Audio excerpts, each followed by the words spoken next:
ध्यान रखिए कि नौकरी सबको नहीं मिलेगी।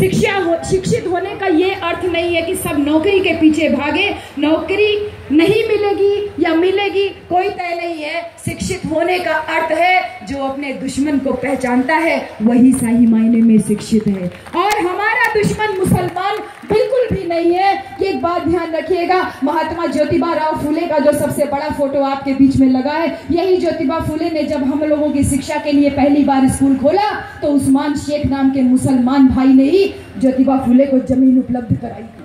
माता सावित्री बाई फूले जब हमारे लिए पहली बार स्कूल खोलने के लिए गई तो उस्मान शेख की बहन फातिमा शेख ने ही सावित्री बाई फूले का साथ दिया। बाबा साहब जब महार तालाब सत्याग्रह कर रहे थे, उस सत्याग्रह को करने के लिए भी एक मुसलमान भाई ने ही अपनी जमीन दी थी। हमारे बाबा साहब जब संविधान सभा में पहुंचे तो उस संविधान सभा में पहुंचने के लिए भी बंगाल की जयसुर खुलना सीट जहां 48% मुसलमानों का वोट था, वहां से एक मुसलमान भाई ने अपनी सीट छोड़ी, तब जाकर के हमारे बाबा साहब संविधान सभा में पहुंच गए।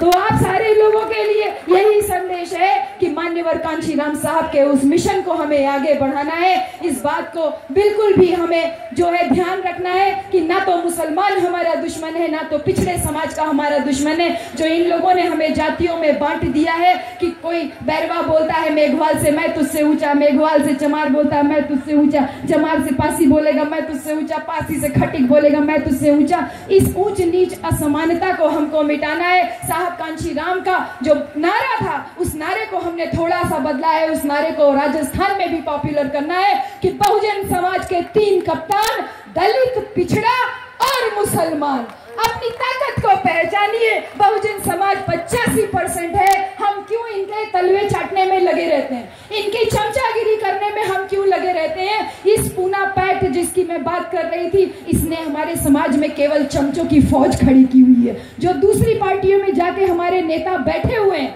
अभी तो एक कवि भाई ने बहुत अच्छे से उनका वर्णन किया, लेकिन इस बात को बाबा साहब ने कहा था कि दूसरे के महल में जाना जरूर, कोई रुकावट नहीं है, दूसरे के महल में जाना जरूर, लेकिन अपनी झोपड़ी में आग लगा के मत जाना, क्योंकि जिस दिन उनका काम खत्म हो जाएगा, तुम्हें अपने महल से लात मार के बाहर कर देंगे। उस दिन तुम्हारे पास वापस लौटने के लिए तुम्हारी झोपड़ी तक नहीं होगी।